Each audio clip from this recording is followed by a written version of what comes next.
Good morning, everyone. Thank you for joining us this morning for the webinar on distance learning, preparing educational leaders for the new academic year. Hold on, guys. I'll be back in a while. Hold on.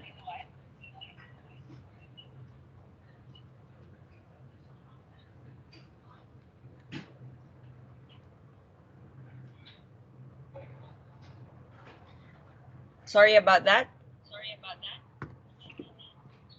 So before we begin, allow me to introduce myself. I am Micaela Ramos, General Manager of Big Pond Education and your moderator for this webinar.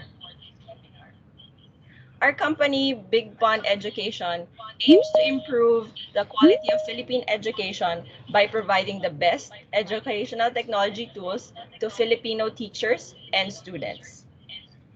Our main products are Nuadu, a learning and content management, as well as an e-assessment platform in one.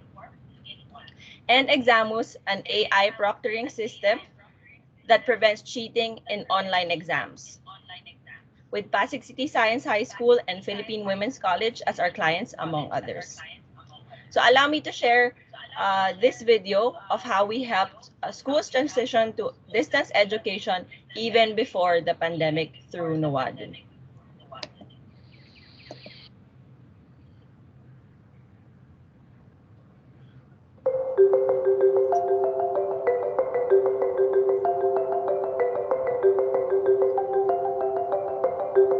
Lately, about 2 years ago, the K-12 was introduced to the Philippine education.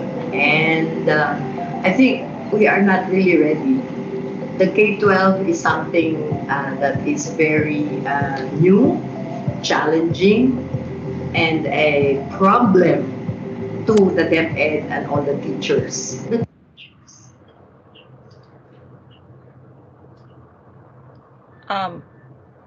Can someone verify if you can see the video?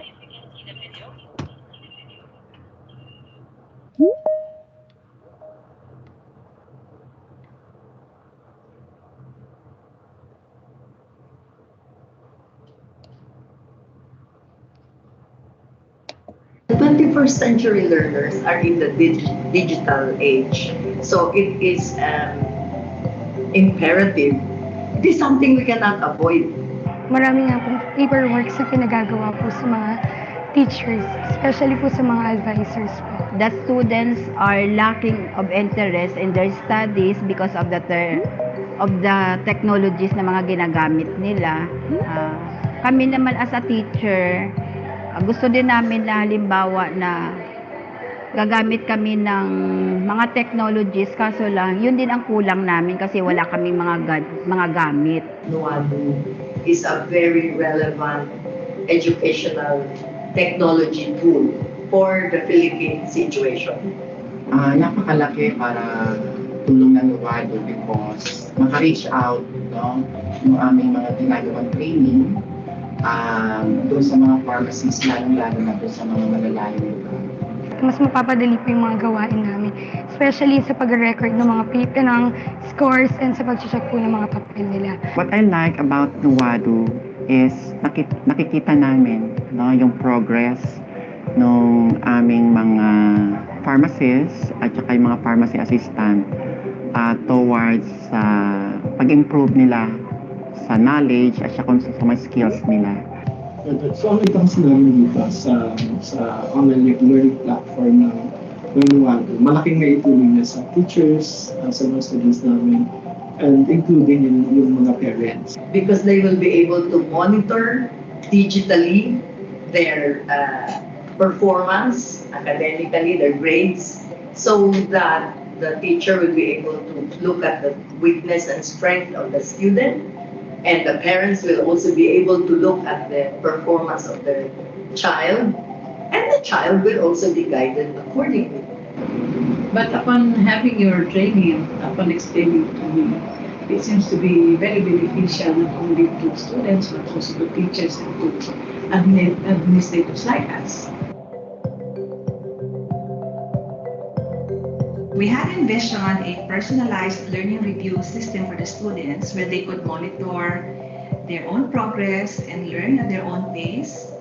At the same time, we also wanted a guided approach to the review so that someone is still responsible for them. Gusto kasi natin sa mga students ay maging independent learners sila. So this online platform will actually achieve that goal. So with Nuado, with this online platform, ang mga estudyante natin, they can access the material or the lesson anytime they want, and they can actually repeat, for example, viewing the contents doon sa platform na ginagamit natin. The proposed online plan, which is mas madali sa amin bilang teacher kasi paperless na rin nga at saka pagdating sa may mga recorded, mas madali na sa amin. Nuado is providing us this kind of facility, then I think our students could be more productive. So since 2014, we have already been looking for the ideal partner to launch our NMAT online review system. The NMAT online review is one of our flagship programs, and just as a background, the NMAT stands for National Medical Admission Test. So it's the entrance exam that pre-med students have to take to get into med school. So since Nuado uses technology, they will be exposed to a platform na kung saan mas may comfortable sila learning a particular material with the technology. Knowing Nuado, meron ba palang ibang means na pwede kami makapagbigay ng training? With Nuado, we can expect our students to be high technology equipped because technology is already in our life. Very flexible, very useful tool, which I think we are very fortunate that it has reached the Philippines, and we hope that it can really change the landscape, especially for teachers. From the beginning, I was already impressed at how advanced the technology was. I think they got me at AI-driven and data-driven technology. I wouldn't have even imagined that we at CCAT could aspire something even close to that. I think this portal, if this could be materialized, this could make our students learn faster. And it could make our teachers more vigorous and motivated in teaching. This tool will be a life-changing tool, especially for teachers, also for students and parents.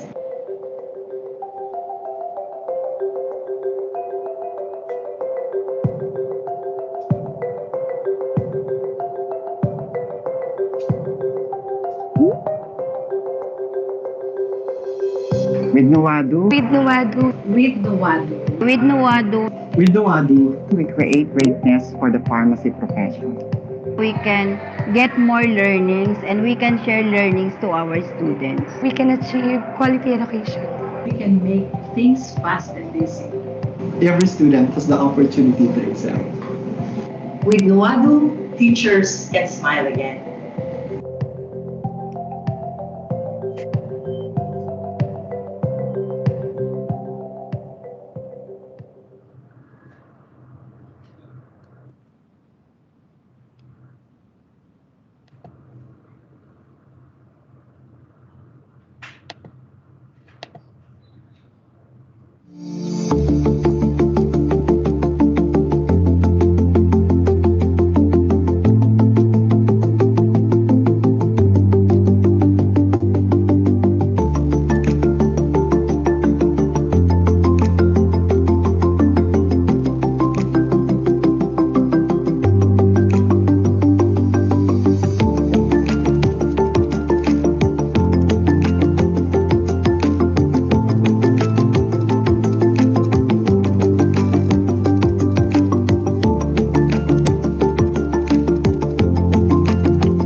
I hope those videos gave you a glimpse of who we are and what we do as a company. Now, to formally begin our webinar, allow me to introduce our speaker for this morning. He is CHRDF's Program Director and Lead Trainer for Continuing Professional Development of Teachers. He is a licensed professional teacher and currently finishing his graduate degree in education at the De La Salle University, Manila. He is a textbook writer and a passionate educator in basic and higher education. He is currently a senior high school faculty member at the Malayan Colleges Laguna. He specializes in 21st century pedagogy, technology-enhanced education, Christian formation, and gender and development. Ladies and gentlemen, let's give a warm welcome to Sir Jeffrey M. Mayor. Hello. Hello, Sir Jeff. Good morning po, and thank you for being with us today. Hello po. Thank you. So let me share po my screen. Thank you for the generous introduction, Mami Kai. Okay. So, yeah. I hope you can see my screen now.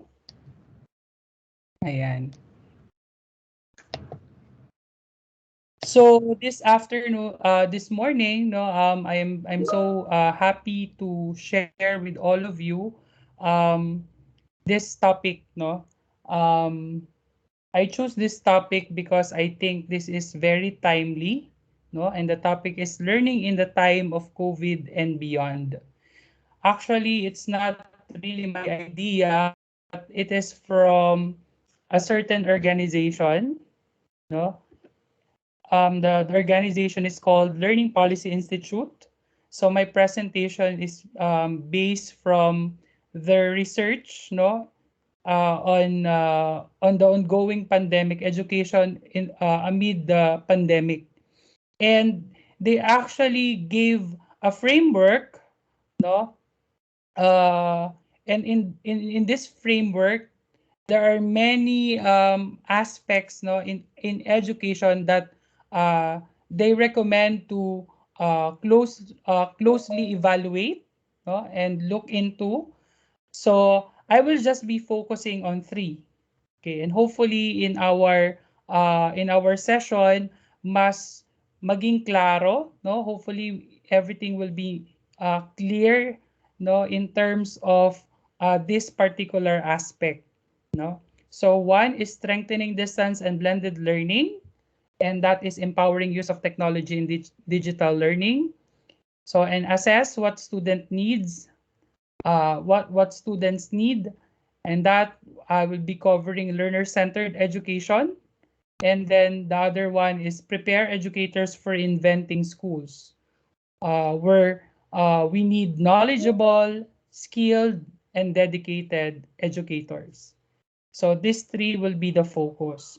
I hope you are excited and you are ready to listen, no, and to hopefully participate as well using the chat box. Okay? So, can I see thumbs up po kung tayo ay ready na? Ayan. So, thank you very much po sa inyong lahat. Okay. So, let's start with strengthening distance and blended learning. No? So, here, the thing is, last year, we all embarked, into the new normal. And the new normal was in various disciplines, in various sectors, in various industries. Okay, but in the academe, when we talk about the new normal, as the video presentation mentioned a while ago, there are a lot of challenges, no? So, but we continue, no? Kaya nga may learning continuity because of the new normal, no? So parang kung ano yung available, kinuha natin. Kung ano yung kaya, kung ano ang pwedeng gawin, ginawa natin. But it is good to be reminded that the new normal should not be the normal, no? Anong ibig sabihin doon? Because last year, if we're going to reflect, not everything that we did, no, as a school, no, in the classroom, not everything that you actually executed are the best practices. No? Pero sabi nga natin, walang choice eh. It was so abrupt. No? Actually, yung mga schools no, naabutan yung closing ng school nila. And so they have to adjust accordingly sa hinihingi ng pagkakataon. Pero ang sinasabi ko dito, hindi yun ang kailangang maging bagong standard natin pagdating sa education. Lalo na when we talk about ODL. We need to find a better normal. Yan. We should not settle only to what is new because hindi lahat ng new ay okay. Hindi lahat ng new ay considered na research-based, no? Because marami sa mga practices nga, especially in the level of the teachers, in the grassroots, inadapt na lang nila kung ano yung meron kasi wala silang choice. But as we finish a school year, no, delivering it in an ODL style, I'm sure nakita na rin natin alin yung mga nag-work and alin yung hindi masyadong nag-work. What worked and what didn't work. Okay? So that's the point no ng strengthening ng distance and blended learning. Because the thing here also is hindi po yung distance learning basta-basta mawawala, no? Mga malalaking schools lagi nilang sinasabi na ito ay magiging part na sa option. For example, in LaSalle, no, it was communicated to us that the program that we're taking in the graduate school will be available and it will be offered na fully online even after the pandemic. So this is the kind of vision na talagang kailangan yung mga school leaders ay kino-consider na, no? I have students na located sa ibang bansa, no?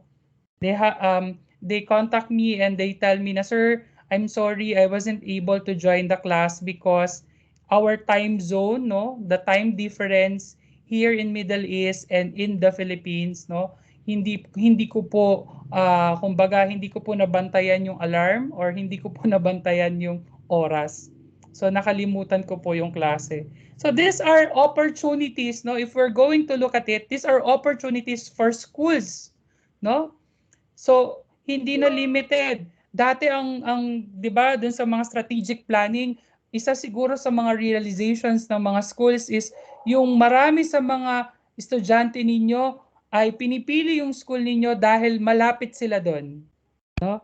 They live within the vicinity, no? Yan yung madalas lumalabas sa mga strategic planning. But now, totoo yung sinasabi ng marami that education is borderless, no?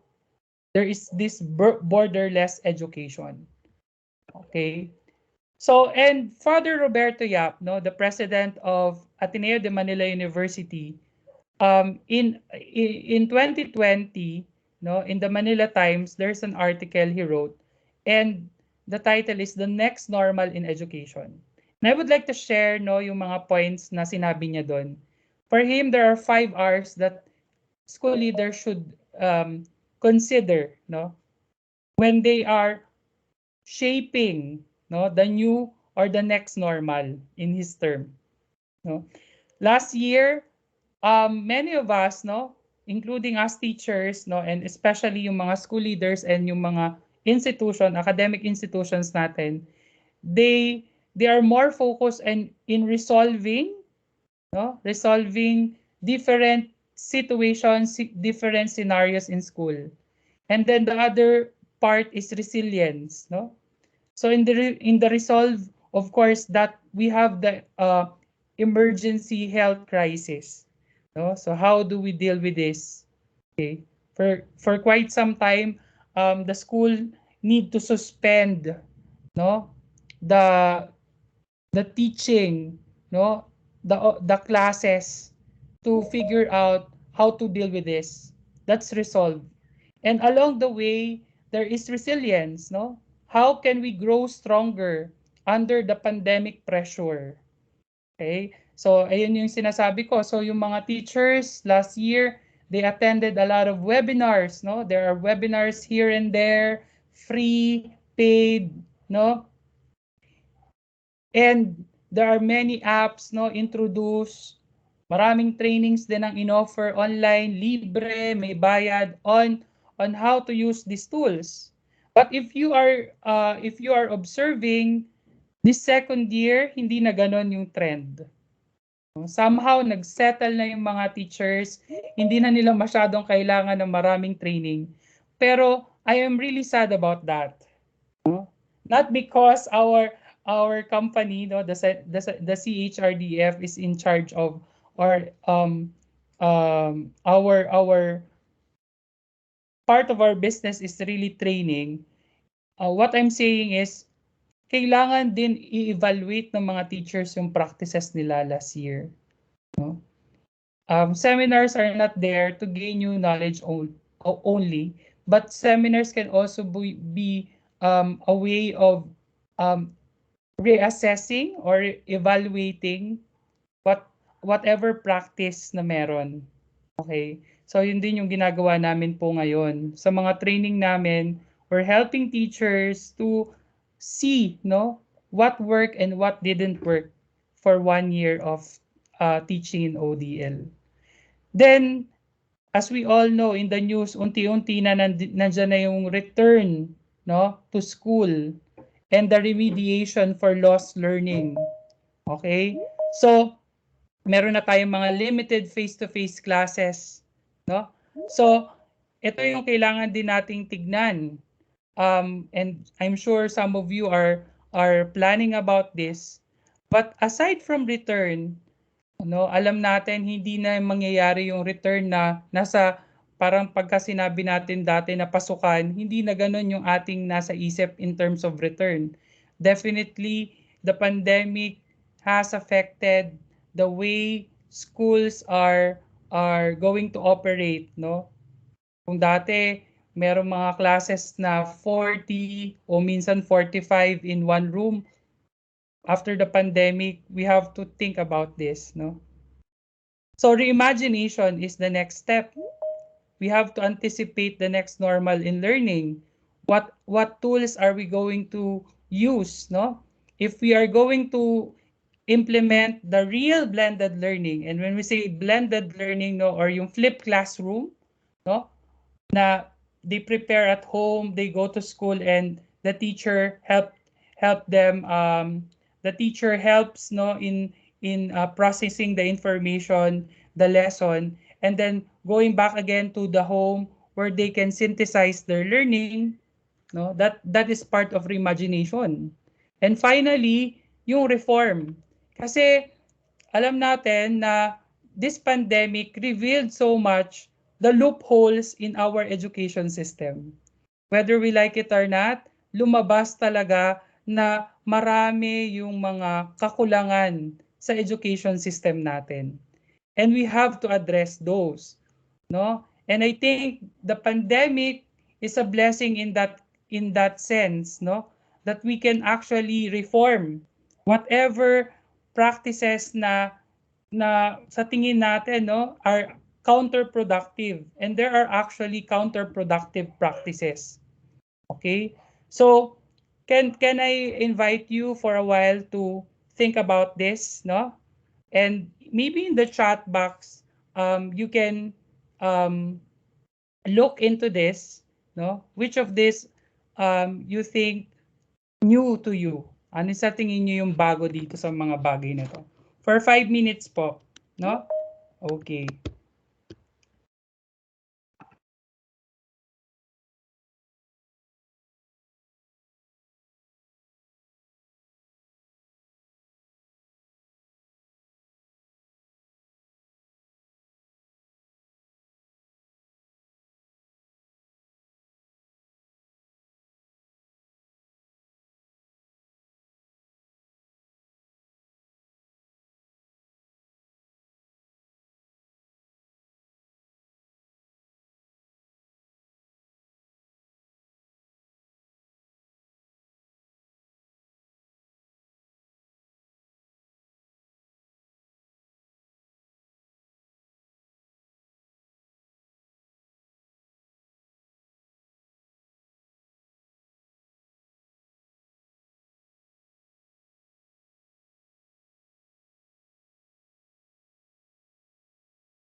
Okay po. Ayan. Some of you are wala pa yatang nakakasagot ng tanong, no? Ayan. Okay. So these are the things, no? I think the reform is always new because every now and then we try to figure out what can be reformed based from the identified priorities. Thank you po, Ma'am Lily. The return to school for lost learning. Yeah, I wasn't able to highlight that, but I'll talk about that lengthily later. No? Napaka-importante po nitong issue ng learning lost. No? This is really part of my presentation. Thanks for reminding me, Ma'am Rosalina. No? How do we make hybrid lessons? No? And then for the lost learning. Sige po. Sige po. For a while lang po ha. Sige po, let's gather more answers.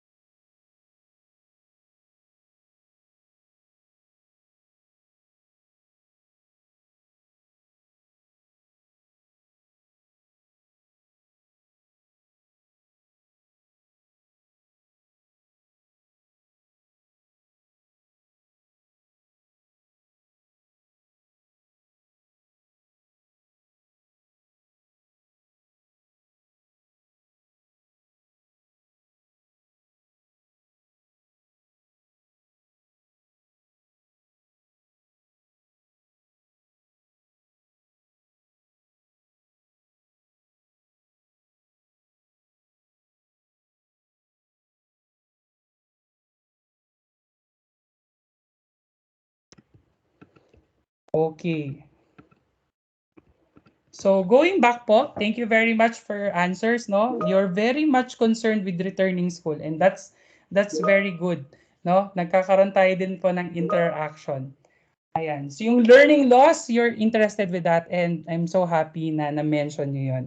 Okay? So let's proceed po. Okay.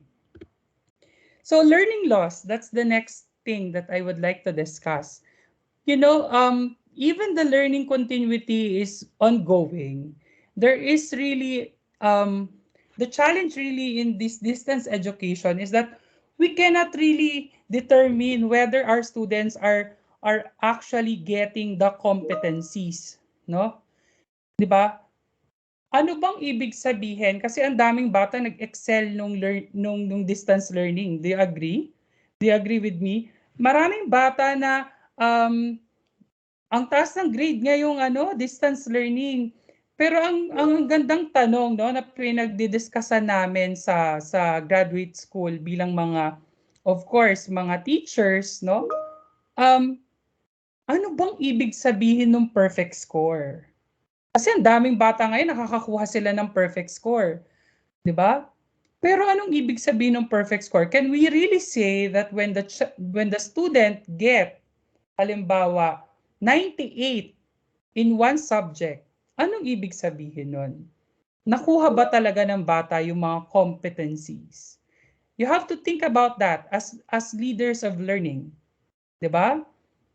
Kasi pag sinabi mo na nakuha niya yung competency, ibig sabihin, remember, saan po rooted ang ating most essential learning competencies? Sa UBD, nandun siya sa enduring understanding. Ibig sabihin, the child knows how to apply, no? Siya niya sa application eh.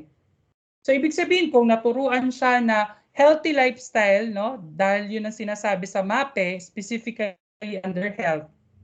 Kailangan kaya niya talagang mamuhay ng healthy. Kumakain siya ng healthy food, nag-exercise siya. So pagka naka-receive siya ng grade, for example, sa health na 98, ganun ba talaga yung pinapakita niyang klase ng buhay? So, are we truly measuring, no? Kasi hindi lang to understanding. Kaya po ako last week, no, nagdi-discuss po ako sa mga teachers and they really appreciate the discussion that I did with them because we're talking about different forms of understanding using yung kay Mactay and kay Wiggins na 6 facets of understanding kasi marami palang forms of understanding. Okay? So going back to learning loss, sabi dito, this is the specific or general loss of knowledge and skills or to the reversals in academic progress. Kasi naririnig natin, no? I'm sure lahat sa inyo naririnig nyo na yung mga nanay at ang mga anak pagka naglo-learning module, nagsisigawan, nagagalit si mommy, nagagalit si daddy. That's the very common scenario. Agree, disagree? No, mga school leaders, naririnig niyo yung mga storyang yan. And usually people are just laughing about it. But you know, that's why I'm advocate of slowly returning, no, slowly and safely returning to school because meron po itong mga negative effects. These are very dangerous in the part of the students. Kaya po nandyan pa rin yung campaign ng DepEd on positive discipline. Because some students, no, alam natin, yung mga estudyante, pag sinigawan mo na yan, pag napahiya na yan, pag yung bata ay natakot na, lalo siyang hindi makakapag-isip.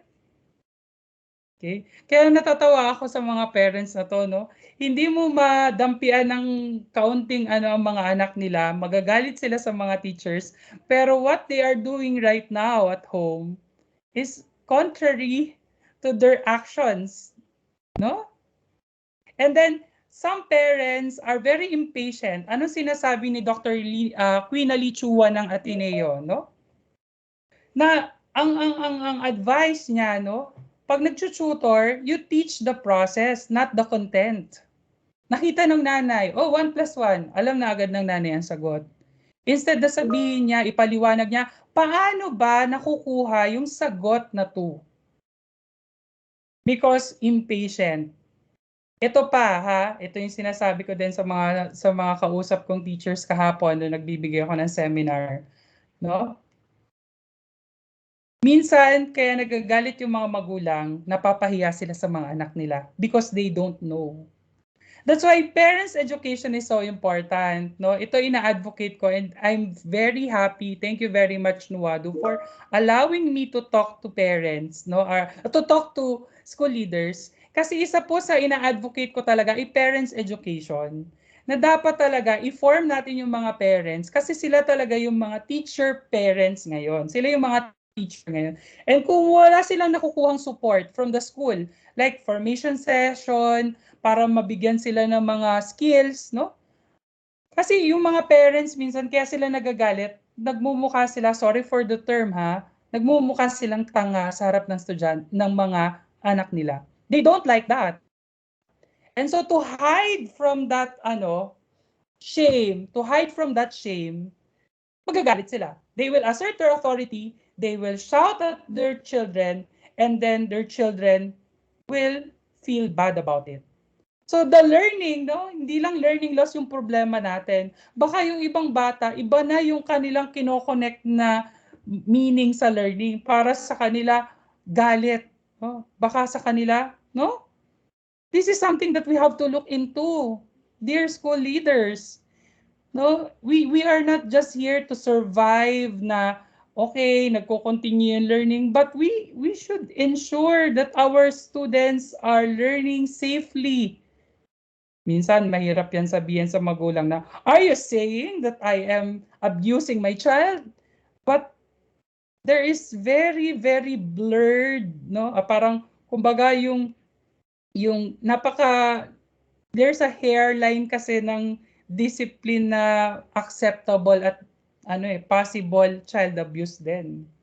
Okay? Ito, very personal story I've heard, no? Pag naiinis yung nanay, sasarahan niya yung anak niya sa labas ng bahay, no? Sobrang inis niya sa bata. So this, hindi pa ba abuse 'yon? No? Yung bata feel rejected. Bakit? Dahil di niya maintindihan yung lesson? Are you still with me? Okay? Do you see the whole picture of learning loss? And look at the problem when parents are helping their children to do everything, no? pinangungunahan ng magulang kasi ayaw ng magulang magtagal sa paggawa ng mga module. And so, I will do it. I will dictate. You will just write. Or some parents, sila pa talaga yung magsusulat. They are not getting the right competencies. They don't know how to do things the right way. And so when they go back, that is a problem. You mentioned about return. You talk about learning loss. When they go back to the school, ano ang haharapin ng bata? Bagong set ng competencies pero hindi siya ready dahil hindi naman talaga siya natuto ng maayos sa distance learning. This is a serious problem. So we have to anticipate this. This will affect the quality of your graduates. This will affect the quality of your learners. Another problem that I would like to raise, no? According to World Bank, yung learning adjusted years of schooling sa Pilipinas, even they are studying for 12 years, what they are learning from the school is only 5.9 to 6.5 years lang. This is from Philippine Business for Education. Another from the same organization, mababa ang antas ng kasanayan ng mga estudyante natin sa grade 12 sa iba't ibang subject areas. These are results prior to the pandemic. If we are going to conduct the same research now that we are in the pandemic, what can we expect? Higher numbers ng mga or lower. So these are serious matter. This is affecting the quality education in the Philippines. And being part of your respective and reputable schools, you also have a contribution here. No? Diba? So, our goal is not only in terms of psychomotor domain, hindi natin goal lang na ang mga bata matutong mag-imitate, no? Hindi lang imitation. Kasi yung nangyayari ngayon sa distance learning, parang imitation, parang we're training parrots. Okay, pag sinabi kong ganito, you say that.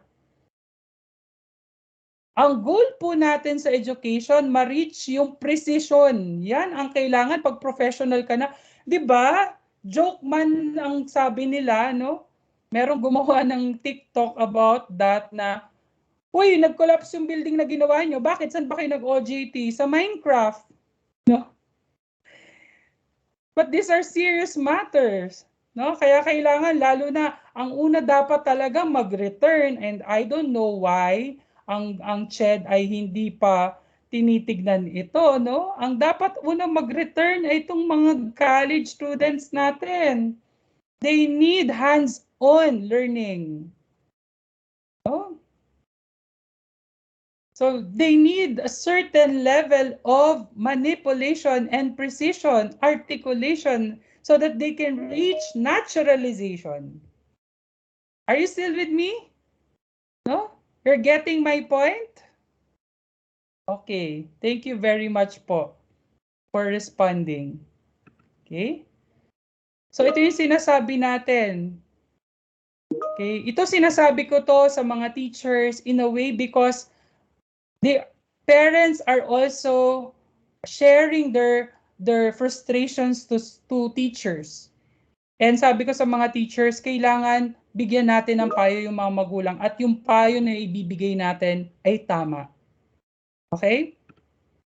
So there's an issue now, no, sa DepEd.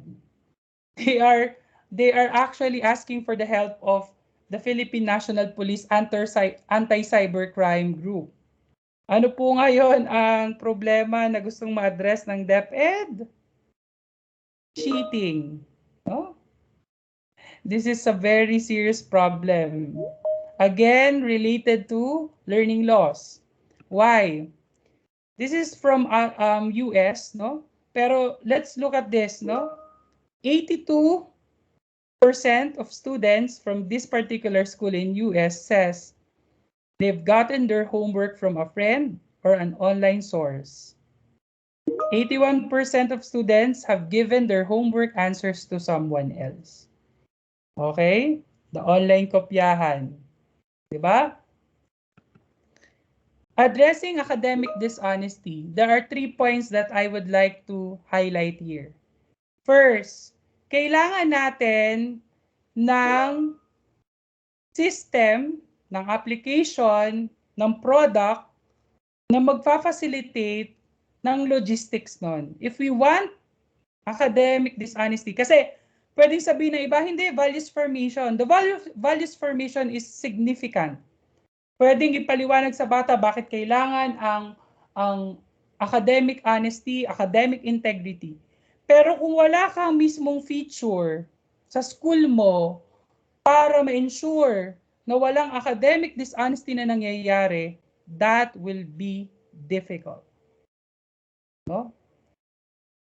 So, kaya ako, pag nagde-design ako ng exam, I know that my students can open the notes, the students can review the sessions that we recorded, no, during the asynchronous class. Ang ginagawa ko, kasi yung school namin ay wala pang ganitong feature, mga anti-cheating features, kailangan kong paraanan na mame-measure ko pa rin yung understanding ng estudyante na hindi lahat puro low-level thinking. No? Okay? Kasi kung lahat lang gagawin ko yung exam ay puro definition, no? Halimbawa ay puro recall, remembering, baka dahil wala naman akong ganitong feature, walang silbi kasi parang niloloko ko lang yung sarili ko, di ba? Okay, sabi ni Ma'am Hanilyn, sadly cheating has become the new norm for this online distance learning. But we can create a new culture, di ba? Kailangan lang nating maging malinaw ano yung mga steps para gawin yon. Una, hindi mangyayari yung sasabihin lang natin sa bata na bawal ang cheating. Or dadaanin natin sa moralistic way of, kumbaga, pangungonsensya. Kailangan talaga, there are structures in place. Okay? Diba? Nang sa ganon, mas ma-internalize ng bata yung value ng academic honesty. Bakit? No? I'm showing now the cognitive domain according to Bloom's taxonomy. No? Let me just clarify, no, that kasi na point out ko din to sa amin sa graduate school na syempre feel ko naman. Na yung remembering, wag din natin siyang mamaliitin. Remember that in Bloom's taxonomy, it is step by step. You cannot reach creating, kaya ito ay may order eh. Meron siyang particular order. You cannot reach creating without remembering. Okay? Kaya importante pa rin yung mga assessments natin na nagme-measure kung naaalala nila yung mga halimbawa terms, no, yung mga definition. Okay? But I'm also reminding all of you that there are ways, no, na hindi naman napaka-low level yung pagtatanong. Kasi kahit multiple choice yan, multiple choice can be in the level of applying and analyzing. Yun po yung ginawa kong actually assessment nung kami ay nagkaroon ng summative test ng mga estudyante ko. And nakita ko talaga, no, na kahit walang anti-cheating, nag-thrive yung mga estudyante. Pero I will be very thankful if the school can acquire such kind of app or software for my students, no? Kasi talagang dun mo mas mami-measure talaga ano ba talaga, kasi nakakapagtanungan pa rin sila. And ang nakakalungkot nga in the part of the teacher, we have to close our eyes about it. Sabi nga ninyo, it becomes the new normal. Pero hindi dapat ganon. Okay? Bakit po?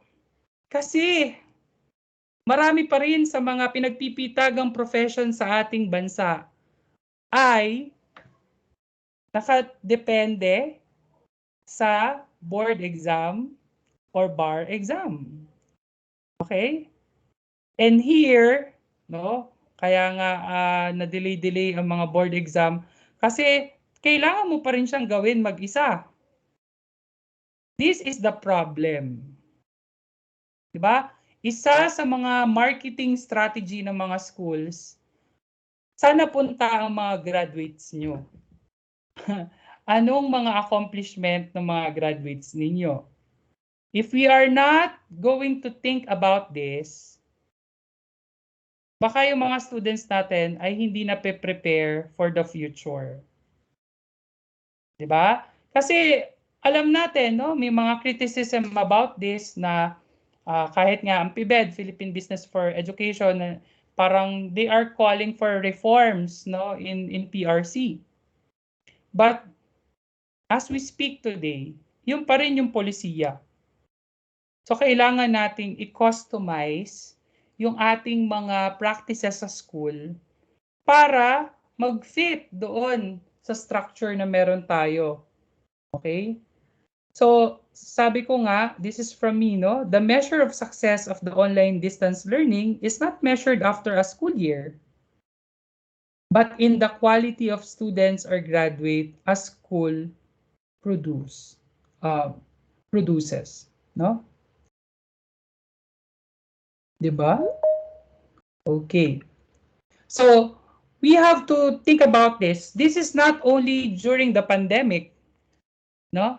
The Philippines, by virtue of its geographic circumstances, is highly prone to natural disasters. So kahit po tayo ay matapos na ang pandemya, ang Pilipinas may mga natural calamities, mga natural disasters. No? Binabagyo tayo, masususpend yung klase natin, depende sa epekto sa mga provinces natin or sa mga location natin. Maapektuhan yung learning loss again, like what happened during the Taal eruption, no? Ang tagal na nawawala ng klase, tagal na nawala ng pasok. Tapos dito sa amin yan, no? Sa Calabarzon, because I'm located here in Batangas, kung nasan po yung Taal mismo. So, galing kami sa Taal, medyo naka-recover, then nag-pandemic na. Kasi Taal was January, pandemic started March. So talagang imagine niyo. Kaya itong mga halimbawa, mga anti-cheating feature, no, distance learning, blended learning, this should be fine-tuned by many schools kasi yung ating geographical consideration, no? Yung ating mga reality sa Pilipinas. So this is part of innovation. And innovation is doing things differently, but at the same time, doing it better. No? I love this picture. Okay? Many people, they don't like innovation because they thought they can just do things, no? Just like before. But our learners, look at the learner. No? Ito ang tawag dito po, generation gap. No? So kailangan ng adapter para siya ay pumasok doon. Okay? So kaya kailangan ng mga innovation. Okay? Kailangan natin mag-acquire ng mga bagong paraan. Okay, moving to the second point, no? Assess what students need. So this here I would like to talk about learner-centered education. So for us to understand learner-centered education, kailangan maintindihan din natin muna na marami sa mga teachers sa Pilipinas, teacher-centered pa rin. Because we are fruit of teacher-centered approach. No? In learner-centered education, we put the learner at the center. Ibig sabihin, whatever we do in the school, we think of the learner. No? My explanation of the first part is actually revolving around that. No? Bakit natin gagawin to? Bakit tayo mag-a-acquire, for example, ng anti-cheat feature sa ating mga exams, no, sa school natin? Because we're after the welfare of the learners for their future. We want to ensure that they are learning. No? Some parents will say, masyado namang mahigpit yung school, siguro sabihin ng mga ganyan. Pero part yun ng education. And we are only looking after your child's best interest. No? Especially itong learning-centered approach, no? Hindi ko mahanap yung document na yon, pero that is something I can never forget kasi yung learning-centered approach in one document published by or posted in UNESCO, sabi niya, this is considering the environment. And this is very applicable in the pandemic, no? Learning amid pandemic. Kasi yung mga bata ngayon nasa bahay. Okay, so may mga particular adjustment tayo na gagawin. So, here we have to focus on the art of looking at the art and science of teaching. The problem with art of teaching, according to Yale Purview Center for Teaching and Learning, is that art of teaching, no, yung kumbaga, kanya-kanyang diskarte, kung ano yung natutunan ng teacher before, yun yung gagamitin niya. That's art of teaching. There's no science in it. There's no particular literature supporting it. So kaya po sa mga accreditation, ang advice sa atin ng mga accreditors ay kailangan yung mga teaching practices natin ay research-based, evidence-based. Okay? Yung mga best practices natin, hindi siya laging automatic na evidence-based. Okay? Ang problema kasi sa art of teaching, yung kanya-kanyang diskarte, hindi siya ma-measure, hindi siya ma-quantify, hindi masabi kung anong specific outcomes. Kaya ang sinasuggest sa atin ay science. No? The science. Okay? And ang kailangan baguhin dito, no, ito po yung yung mga trainings na dinesign ko for our organization. They are all learner-centered. Kasi nga nasa Lasal ako, yun yung kinukuha ko. Yun din yung ginawa kong mga training. And ang isang kailangan baguhin talaga ng mga teachers ay i-update, no? I-update naman, hindi totally baguhin. Kasi may mga practices naman ng mga teachers na okay naman din. Pero marami din yung kailangan baguhin. And yung i-update doon, yung teaching philosophy. The teaching philosophy contains the teaching beliefs. No? So, ayan. From UNESCO as well, they came up with this document called Thinking About Pedagogy in an Unfolding Pandemic. And one striking point that I saw in that document is reminding us, no, that before we focus on instruction, we should address first the needs of our learners, no, the Maslow. Okay. So sa learner-centered, ganun po siya. Focusing really on ano ba yung kailangan ng mga estudyante sa ngayon. Okay? Finally, no, preparing educators for reinventing schools. This is also very, very important.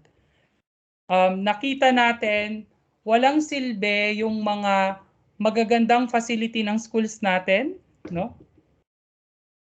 Na-realize nyo ba yun? Whatever you built in your school, no, whatever facility you were able to build in your school, wala siyang naging masyadong impact sa distance education because everything is done at home. So here's the thing. We have to reinvent the school. Okay? So, mas dapat pagtuunan natin yung mga teachers, ano yung mga tools na makakatulong sa mga teachers natin. No? Nuwado is there. They can help you in terms of assessment. No? May mga anti-cheat features sila. And baka hindi nyo po alam, for homeroom, meron ding product ang Nuwado for social emotional learning. And that is also part po yan ng framework ng Learning Policy Institute. No? Okay? So, teachers, no, and let us remember po that the word principal, no, nanggaling po yan sa principal teacher. You are the principal teacher. And so you are expected, no, to be knowledgeable in matters related to teaching and learning. This is so important because distance education itself should be planned learning experience.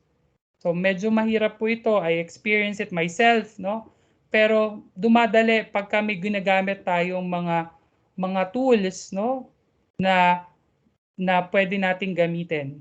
One thing that is very important today, no, that I would like to share with you is yung content curation, no? Kahit yung paggawa po ng assessment, dapat marunong yung mga teachers ng curation.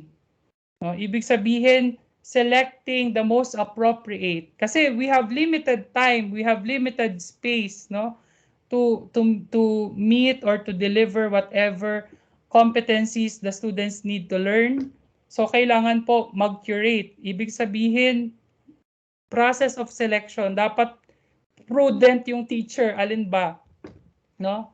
Finally, no, change. No, I would like to talk about change. Some people are not open to it, and this framework I'm showing you right now might help. No? Some people, they don't like to try new things because they are the first stage is loss, no?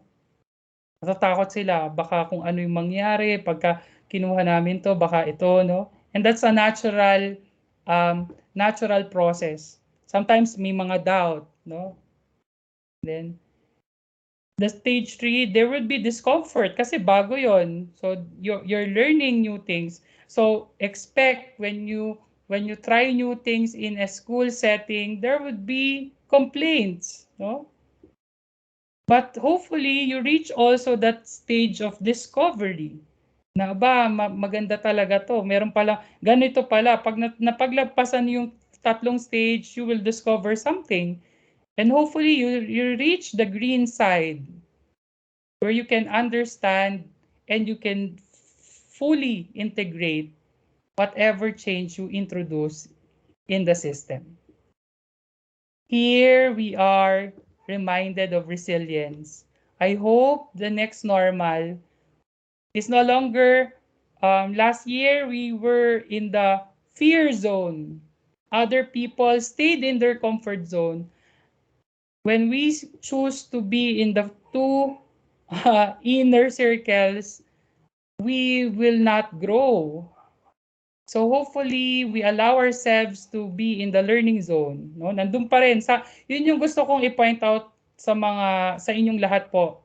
Na sana wag tayong maging kampante. Kasi yung iba, after 1 year, no, nakita na nila kung paano mag-conduct ng online learning, some people return to the comfort zone. No, we have to move to the learning and growth zone. And the learning and growth zone, hindi yun magstay ka doon. It's always an interplay, no, of learning and growing.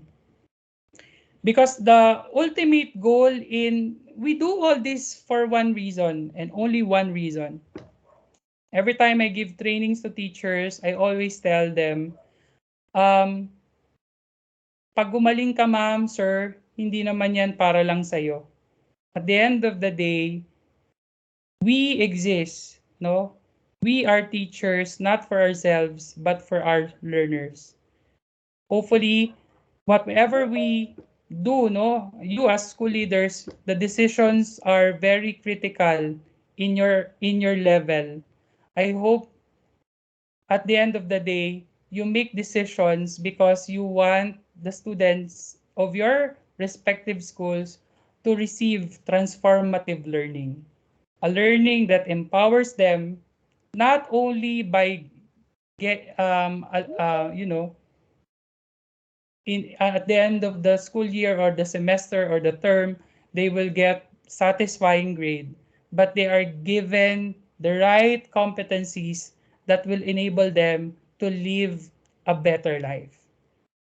You know, uncertainty and not knowing is still ongoing because we are still in a pandemic. But let me remind you that uncertainty and not knowing is the same place, no? This vulnerability is the same place where we can discover our ability to thrive. It is the same birthplace of our ability to thrive. Thank you very much, everyone, and hopefully, no, meron po ako na-contribute sa inyo kahit konti lamang ngayong umagang ito. And thank you for allowing me to be part of your Saturday morning.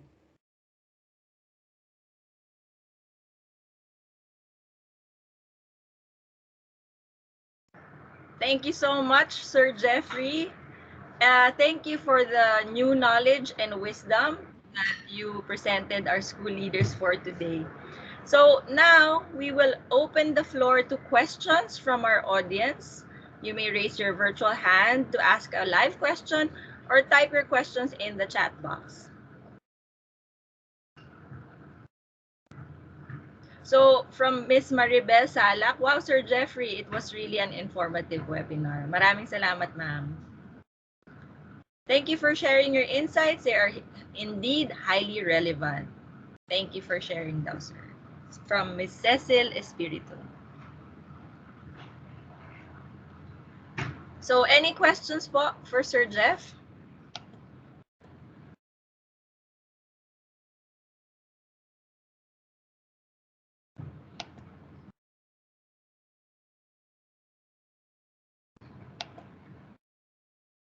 So from Ms. Marife L. Magsanok, thank you so much, Sir Jeffrey. I've learned a lot from this webinar. Siguro, sir, while waiting for some questions, ako po may tanong sa inyo. Kasi curious din po ako, syempre, bagong school year, ano naman po yung mga new strategies na in-apply nyo from that were very different from last year's yung teaching techniques nyo, so to say? Siguro, Ma'am Mikay, ang ma-share ko talaga is yung kasi one of the literatures no na kasama sa learning theories is motivation. Kasi I think many of the school stakeholders can agree na ang hirap ng motivation ng mga estudyante ngayon, no? It's really hard to motivate them, to keep them engaged. And so one of the literatures, no, Ryan and Deci, no, in terms of self-determination theory, sinasabi doon napaka-importante para ma-motivate ang bata na ma-develop yung sense of belongingness. So that is under social emotional learning na kailangan talaga no na maramdaman ng bata na may care yung teacher niya. So siguro yun yung aking talagang mas ini-intensify ngayon. Kasi pagka doon na natin nasimulan, naramdaman na ng bata na we care about them, no? We care for them, we care about what they do in our class. Kasi yun nga yung sabi ko din doon sa earlier webinar na binigay ko, na sabi ko, kailangan na na maintindihan ninyo mga dear students na mga teachers na yung mga bata mahirap sa kanila itong distance education, itong ODL. And so when we give them halimbawa tasks, no, mga assessments, ganito, kailangan maramdaman nila na they are also supported.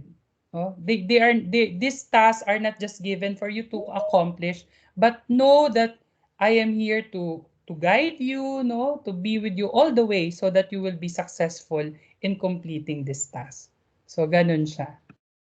So more on the emotional support, no, sir? More empathy and yeah, supporting them kumbaga sa emotional needs nila. Tama, sir. Tama yan.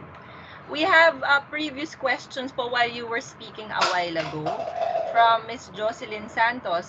Bakit nga ba nananahimik ang CHED sa issue ng limited face-to-face? Bakit ang DepEd ang unang na-question?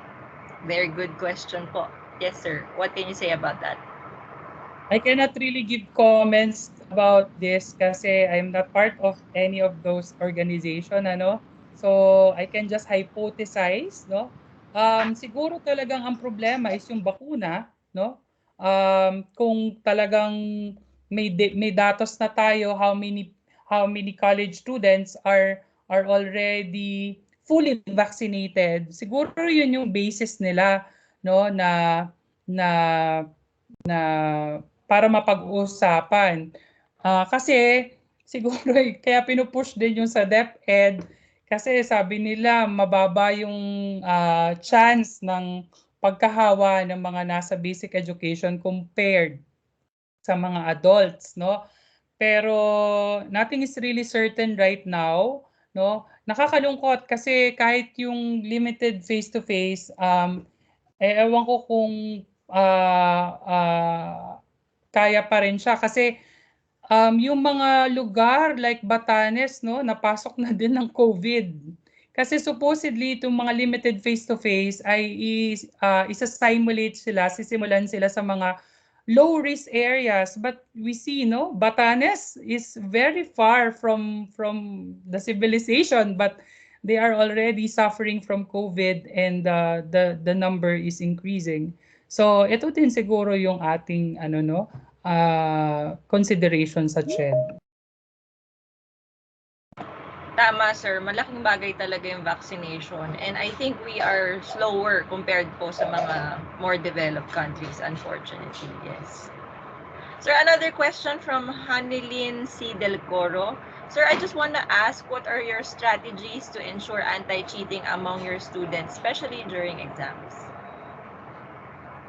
Actually, wala. There's no, no? So, yun nga yung nakakalungkot. If there is only a product na pwedeng i-acquire na kung meron lang talagang ganong feature yung aming, for example, yung LMS namin, mas maganda nga sana, no? Pero to be honest, wala po akong strategy. There's no way, no, because the students as shared by Sister Purita, I think, shared a while ago na hindi na natin talaga alam kung anong ginagawa nila sa bahay, no? So maganda yung product na sinishare ng NUADU na may artificial intelligence na pwedeng mag-detect ng mga ginagawa ng bata, no? So kasi early last year, mid last year, nag-take ako ng mga English test, no, yung mga required for abroad, no. Malaking tulong na may mga ganung parang program talaga yung ng halimbawa ng ano bang tawag doon, Ma'am Mikay? Anong mga program ito ng sa test, mga IELTS, sorry. IELTS, yes. Oo, doon nadidetect, no, na yung computer kasi na nila, na nakikita nila what is happening in the entire computer. So they can really detect kung meron kang cheating doon, no? So may mga sila yeah. So maganda talaga yung produkto na ito. Siguro pwede ninyong give it a try, no? Yun naman yung magandang ino-offer, I think, din ng Big Fun. That you Yes, can sir. try the product. Yes. Sorry, sir. Ano pala, Examus pala yung product. I thought that the exam, you were referring to the exam. But our tool is called Examus po. Thank you for mentioning, sir. We have another question from Miss Lauren Sahulan. Sir, follow-up po. Are you in favor of limited face-to-face classes despite the influx of the virus and health risk of students and teachers? I'm blessed na nakakarating ako sa maraming parts ng country, I'm in favor doon talaga sa mga low risk area kasi kawawa na po talaga yung mga bata doon kasi wala naman talaga silang access, let's say TV or radio. Diba may mga ganyan tayo, TV and radio-based learning. Yung mga bata, for example, madalas po ako nakapunta, almost every year nakakabisita ako sa Bukidnon. And yung mga bata po doon, actually yung face-to-face problema na nila. How much more po pag ganitong distance education, and their parents are uneducated, no? Wala pong matutulong yung mga parents nila sa pag-aaral nila kasi talagang indigenous people po yung grupo na ito. So, if I will contextualize it in their situation, I am really in favor na magkaroon na po ng mga limited face-to-face doon sa mga areas na ganyan, yung mga tinatawag ng DepEd na last mile schools, no? But for places like here in Luzon, no, alam natin na hindi pa rin talaga bumababa, siguro mas safe na ano, no, na nandito muna pa rin. Pero yun nga, revisit the practices ng mga schools and try new products that can really enhance the ODL na meron po. Ayun. Sir, follow-up question to what you just said. From Ms. Rosalina D, how do we adjust and redesign our programs that will provide transformative education for distance learning? So siguro po, sir, specific steps, yeah. Yeah, specific steps. Siguro number 1 na yon, specific talaga yung learner-centered education. Okay? I think teachers need good training. Alam nyo po, marami nagkalat na libreng training, no? Pero ang tanong ko po sa mga libreng trainings, nakukuha po ba talaga ng mga teachers yung dapat nilang, kasi minsan yung mga trainings na libre, alam na nila yun eh.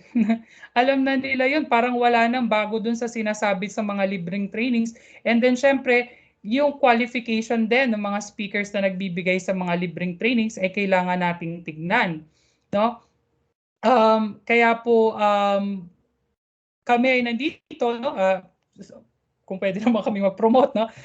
CHRDF as an organization is really what can we assure the public, no, sa aming organization ay talagang yung mga programs namin ay well designed.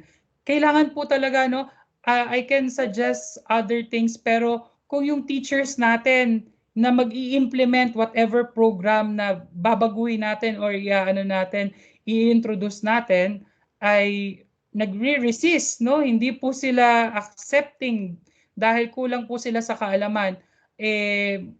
Malaking din po 'yon, factor. So I think nandun talaga yung teachers training, okay?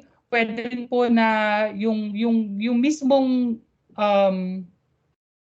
leadership, no? Pwedeng i-revisit din ng leadership. In MCL, if I hope I can share this, no, and I hope this is not a problem in this school. Pero ano lang naman nag-ano po ang MCL, no, Malayan College ay nagkaroon po sila nag-revisit po sila ng vision and mission nila because of the pandemic. They change, no? Kasi nakita nila na kailangan talaga mag-revisit, no? Ayan. So, ayun. Tama, sir. I agree. Meron din pong question from Ms. Lily Emas. What simple strategy can we advise and convince our parents to fully support their children's learning at home? Okay. So, that naman po, usually ang ko dyan is, pag dumadating yung mga modules ng mga bata, no, usually dapat yung mga magulang kausapin yung mga anak nila, no? Halimbawa, anak, tingnan mo yung mga modules na dumating or yung mga task na binigay sa inyo ni teacher.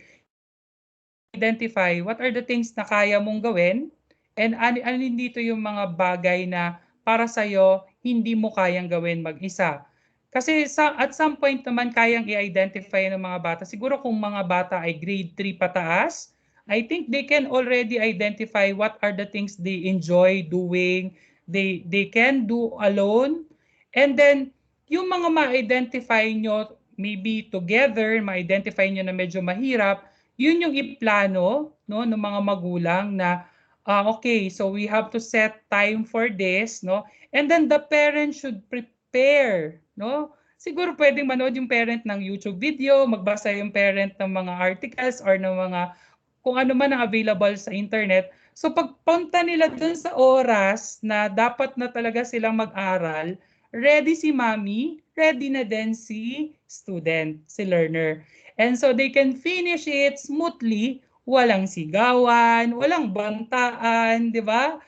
Kasi ready sila pareho. Ayun po. Kailangan talaga preparedness, no? When we fail to prepare, prepare to fail. Yan lang po ang ano niya, sekreto niya.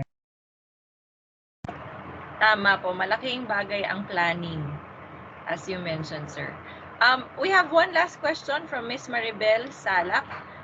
Ito po very specific kasi based din po sa shinare nyo kanina, mababa talaga ang reading comprehension ng mga bata. So, what is the best thing to do now for slow readers, especially the grade 7 learners? What is the best strategy to this problem? Okay, so medyo mabigat na yung workload ng mga teachers. I cannot really suggest na teachers will do remediation, but that can be one solution, one of the solutions, no? But you can also tap students who are willing. There are students who are willing to be a peer tutor, no? Pwede nyo ding tignan po yun. Pwede yun ay mas mataas na grade level kumpara dun sa non-readers. No? Na halimbawa, if they are willing, no, you can actually form this kind of group, no, ng mga peer support na sila din yung magtutulungan, magtuturo sa isa't isa. Paano po paano ba pwedeng magbasa together? So there can also be other activities na pwede silang makapagbasa ng sama-sama. No? So yung mga ganun, yung parang special intervention program ang tawag ng iba or SIP. No? Ayan po. All right, thank you, Sir Jeffrey. That's all the questions we have. And marami po nagpapasalamat sa inyo at marami silang natutunan this Saturday morning. So, again, thank you everyone for joining us today despite it being the weekend and umaga pa po namin schedule. And I hope you found the webinar insightful and inspiring. We also hope, of course, at the end of the day that your learnings will help you lead your schools better. Yun po ang bottom line. So, we are excited to announce our next webinar, as Sir Jeff has mentioned already, is the addressing academic dishonesty in distance learning, because we saw that this is really a big problem. So, right now, there is no definite date yet, but please do follow our Facebook page, Big Pond Education, to stay updated on our future events. And before we end, please take time to answer our survey form, our feedback form, which will be shared in our chat box to receive a certificate and to improve our future events. Again, thank you for spending your Saturday morning with Big Pond Education. This is Micaela Ramos, General Manager, and we hope to see you again next time in our upcoming webinars. Thank you po, and bye-bye. Stay safe, everyone.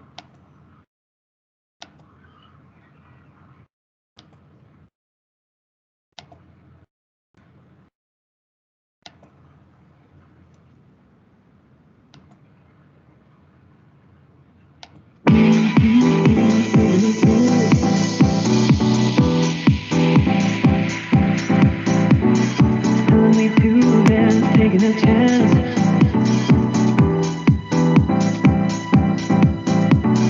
Telling me to dance, taking a chance.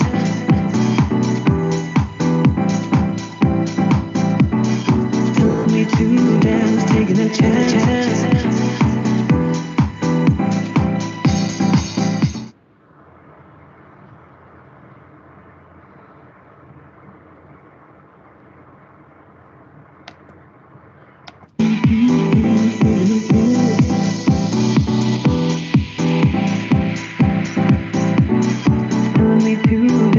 Taking a chance.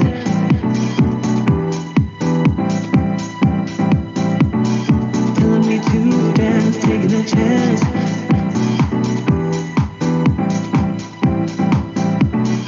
Telling me to dance, taking a chance.